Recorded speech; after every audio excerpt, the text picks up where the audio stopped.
à l'origine, on va voir l'ensemble de beaucoup de choses, ou au moins de deux choses qu'on va déceler.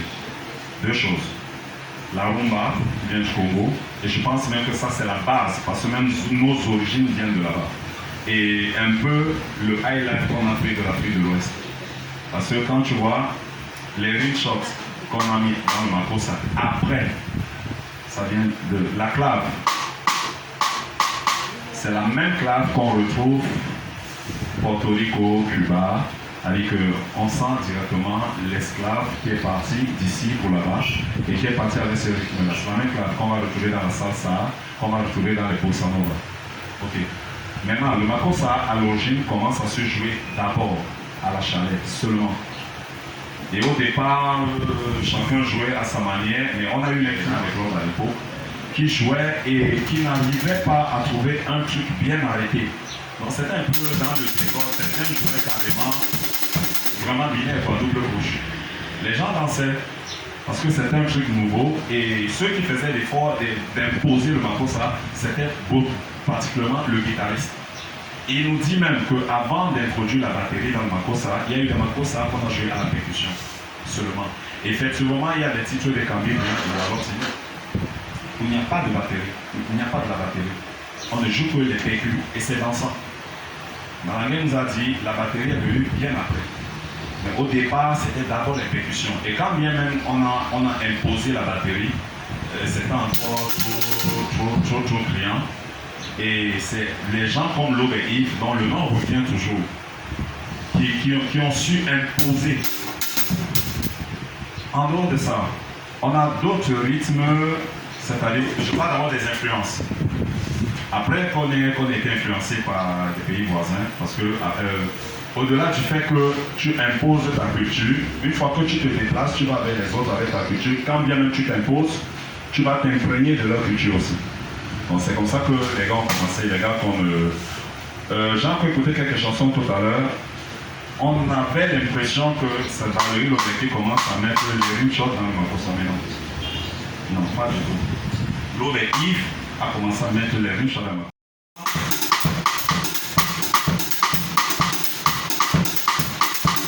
Ils sont même allés jusqu'à... Là, on ressent directement le zouk. Mais ce n'est pas nous qui trichons le zouk. Le zouk se crée à partir du makossa, un mélange de makossa et de la bidi. En fait, le truc, c'est qu'en France, les Camerounais avaient une domination, ou je ne sais pas comment appeler ça, une dominance sur la place culturelle. C'est-à-dire qu'on parlait des Africains, on parlait d'abord des Camerounais. Et c'est eux qui s'imposaient dans les studios, dans les spectacles. Et ça, pendant longtemps. C'est pour ça que le makossa s'est aussi imposé à l'extérieur. Et du coup, les gars ont été côtoyés par d'autres pays, à l'occurrence les Antillais. Et parmi ces Antillais, il y avait Jacob Desarus, il y avait Claude Barbu, voilà, Mengo, il y avait, quand vous trouvez ça, ce qu'on retrouve aussi dans la samba, généralement quand on joue sur les timbales, c'est pareil, c'est notre chalet. Tu retrouves le zouk dessus.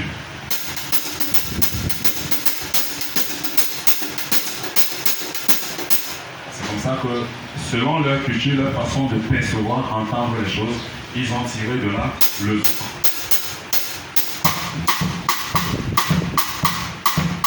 Donc c'est un peu ça. Si tu vends ta culture et que tu es ouvert, automatiquement tu vas aussi recevoir des autres. Donc on a eu des influences qui ont amené qu'à un moment, on a un peu commencé à perdre, comment on appelle ça, à perdre la nature.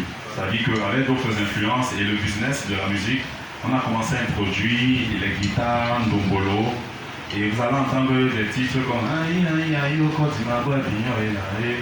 c'est le makossa, mais au fond tu vas entendre les guitares congolaises, oui, l'époque. Ok. Mais on ne parlerait pas du makossa sans parler de la guitare. Il faut que vous compreniez que si on arrive au niveau de jouer sa batterie, c'est parce que le makossa est venu de quelque part. Mais c'est venu de quoi? Il y a des gens qui se sont déplacés, comme la musique congolaise chauffait tellement à une époque, il y a des musiciens qui se déplaçaient, et parmi ces musiciens, on a Meleyu, dont le nom revient toujours, mais il n'y avait pas que lui, qui est venu avec sa façon de voir les choses. Il a entendu la musique congolaise, et ayant la culture camerounaise, il a perçu ça à sa manière. Donc il est venu avec des guitares il y avait quelques similitudes. Parce que lui, au lieu de mettre en exergue, lui, il a plutôt mis en exergue la guitare rythmique. C'est ça qu'aujourd'hui, tu jouerais le makossa rien qu'avec la rythmique. Il y avait l'expérience, après avoir côtoyé les grands frères, j'ai demandé à Marie-Lomé, qu'est-ce qui est d'abord primordial pour jouer le makossa? Il m'a dit, c'est la charleston. Et la charleston, c'est le langage du rythme. Une fois que tu es en accord avec le rythme, tu mets ton pied, à toi de voir si c'est un pied entrecoupé ou un pied continu. Mais tout part de là. Tu as ton cœur, le métronome, tu as ta charleston qui fait danser. Donc ça, c'est le makossa, typiquement. Si on veut parler de l'origine, c'est le makossa. Maintenant, dans tous ces rythmes-là, les rythmes sawa, il n'y a pas que le makossa, parce qu'il y a plein de chansons qu'on a dansées, mais qui ne sont pas le makossa. On va appeler tout ça makossa, comme j'ai donné l'exemple tout à l'heure.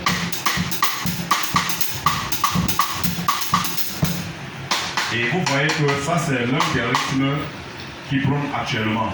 Quand j'entends les Camerounais dire on veut faire comme les Nigérians, c'est dommage, ça me fait mal. Beaucoup de gens ont été influencés par le Cameroun et à un moment on a dormi sur nos lauriers. Donc du coup les gens ont triché de nous pour aller faire autre chose. Et ils nous qu'on appelait à l'époque le Kwasa Kwasa. Aujourd'hui ça s'appelle Dombolo. Mais vous verrez que quand tu joues sur la chalet, il y a tellement de similitudes, ça fait.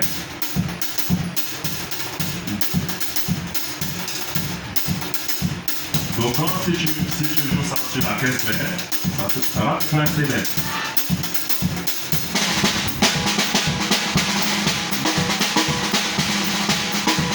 Ok. Mais seulement dans le makossa, dès que tu vas descendre sur la caisse claire, on va te dire ça, c'est le CD. Mais pourtant c'est la même chose. Si tu veux, tu roules, si tu veux, tu le fais de manière très linéaire. Mais ça reste le même rythme. Ok. Avec le temps et les influences, on a enrichi le makossa. On a commencé à mettre des rimes short.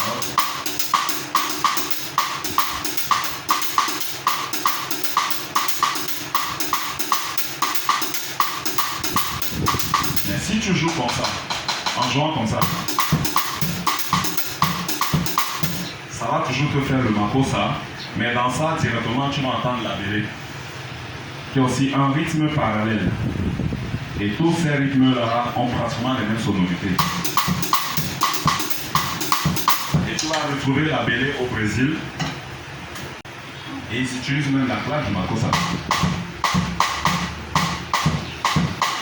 Et on vient nous vendre ça. Du coup, quand on nous vend, comme ça réussit de ce côté, on copie aussi pour que ça marche. En oubliant que ça vient d'ici. Ok, dans l'une des vidéos, je pense que c'était la vidéo de Bienvenue, je crois. J'ai décelé dans ce qu'il faisait un rythme que beaucoup ne connaissent pas ici. Et ça, c'est le lien qui explique nos origines par rapport au peuple Lassa. Parce qu'on connaît beaucoup la Siko, parce que c'est le rythme phare des Lassa. Mais on a les mêmes origines qui sont les origines Sawa, c'est-à-dire les Kouti. Parce qu'on a cohabité. Donc du coup, il y a eu des influences, chacun a piqué de l'autre. Il y a un rythme qu'on appelle Sekere. Vous connaissez? Et c'est beaucoup plus dansé dans des villages comme les Bakoko, les... Ah bon? Beaucoup plus. Et vous verrez que c'est pratiquement comme la Seko.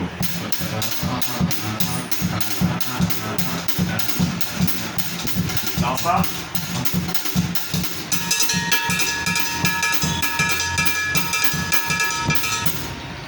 c'est pratiquement la même chose.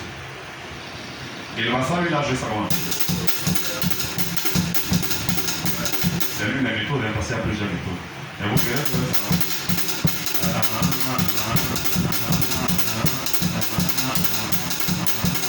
ça, c'est un autre rythme parallèle.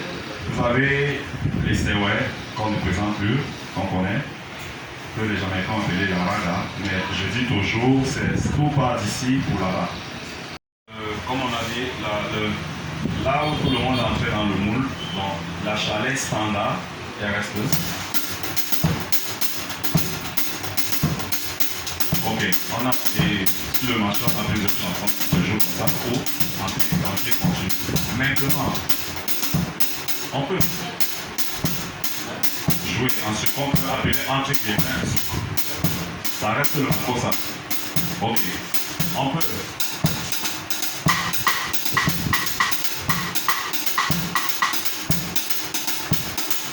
Parce que quand on le trouve dans la salsa, celui qui joue, il est à l'aise. Il y a les accents.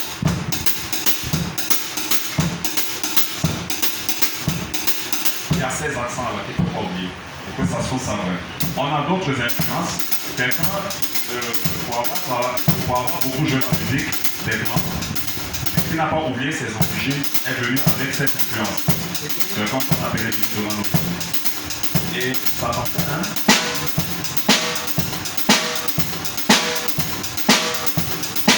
Vous allez voir le marché, beaucoup plus de chansons de Dinambel. Mais ça reste le makossa. Bon, le makossa a été joué par plus. En fait, il y a eu des combinaisons et qui ont fait danser les gens. Mais c'est toujours resté le makossa. Tu as par exemple une chanson comme Pierre de Moussi, Radio pour toi. Tu vas voir, le mec a joué.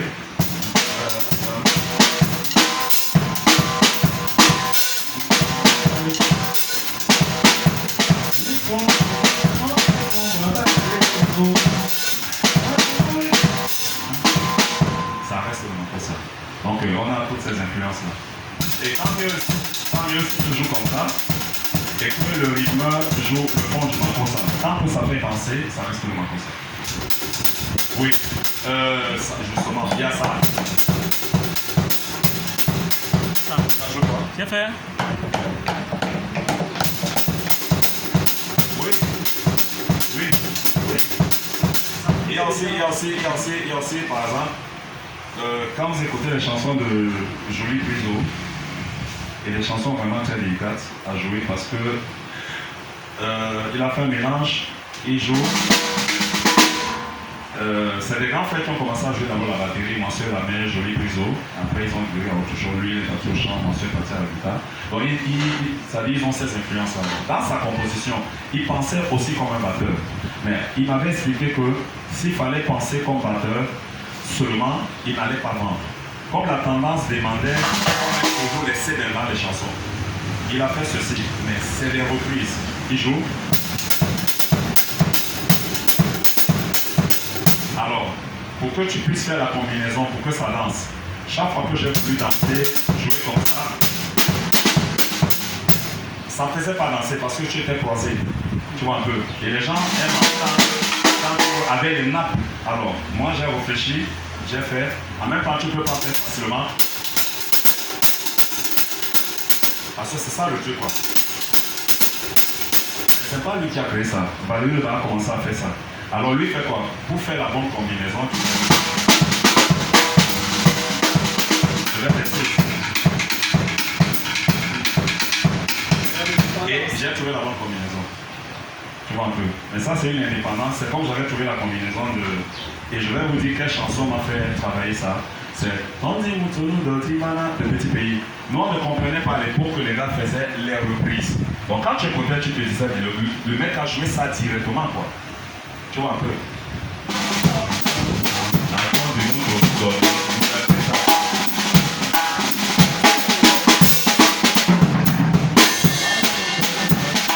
Pourtant, il a fait les reprises. Et du coup, ça m'a arraché. Parce que dans ma tête, c'est qu'il a tout joué au même moment. Tu vois. Dans mes recherches, par erreur, je dis bien, j'ai découvert le truc par erreur. C'est-à-dire, je me rends compte que tellement j'étais déjà dans le boulot, je ne me suis pas rendu compte directement que j'ai inversé la Charleston. Je vais expliquer. C'est-à-dire quand on travaille, sans me rendre compte, j'ai inversé le tour. L'inverse, tu fais cha. Tu vas voir que ça vient jouer dans les intervalles.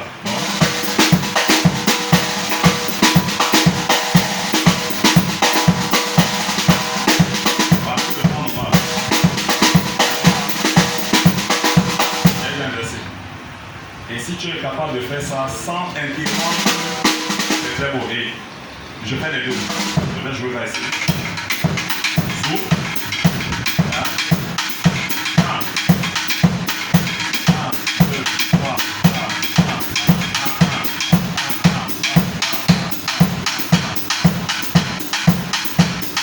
Je joue dans les intervalles.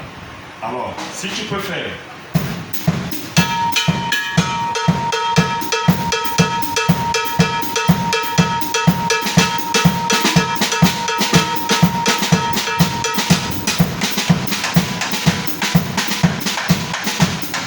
tu as deux chalessons, donc c'est ça que j'ai déjà double chalet. Du coup, tu as l'impression que c'est deux mecs qui sont en train de jouer. Ok. D'où l'utilité de la double chalesson. Parce que quand on monte les éléments, on a l'impression que tu veux impressionner. Mais non.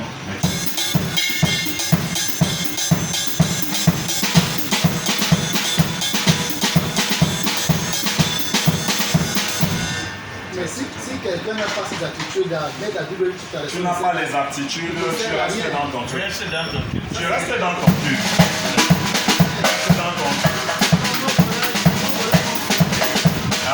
Sinon, nos oreilles vont souffrir. Non, mais par contre, il est important de faire comme par exemple ce que tu comptes raisonner tout à l'heure. Parce que c'est ça qui m'a permis. En fait, Jolie Prise avait un problème. Chaque fois qu'il avait spectacle et qu'il trouvait un groupe, il s'en sortait très souvent pas avec les batteurs. Parce qu'il avait ses sonorités dans la tête. Alors il ne jouait qu'avec deux personnes. Et pour jouer avec deux personnes, il a d'abord commencé à jouer avec moi et tout le temps je n'étais pas dispo. Évidemment, les batteurs qui étaient en exergue à cette époque-là, c'était moi, Oussa, Roche. Ok. Et j'ai dû expliquer à Oussa que non. Quand il t'appelle pour que tu t'en sortes, il faut que tu travailles cette indépendance-là. Il a travaillé. Donc du coup, les deux batteurs qui jouent avec lui, c'était à Oussa et moi. Rien que pour cette petite différence-là.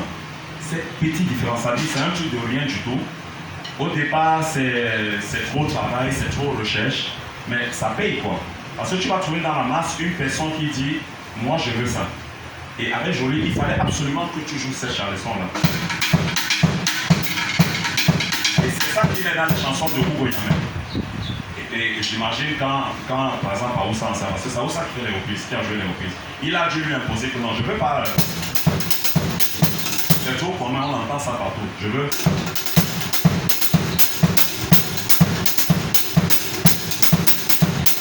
Comme ça.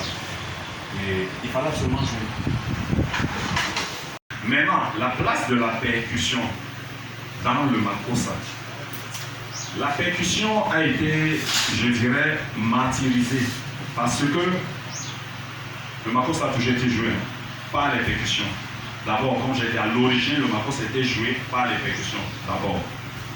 Après, on a imposé la batterie. Mais en Afrique centrale, particulièrement au Cameroun, on n'a pas la culture de la percussion.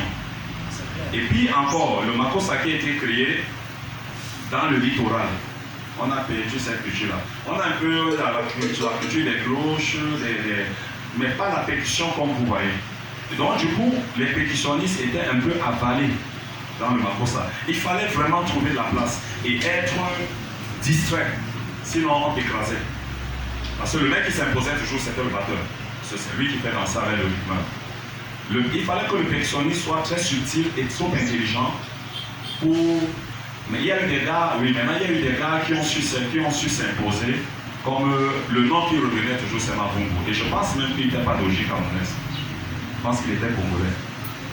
Et c'est lui qui a commencé à s'imposer jusqu'à on a commencé à lui donner des tranches, des petits espaces pour qu'il fasse un solo.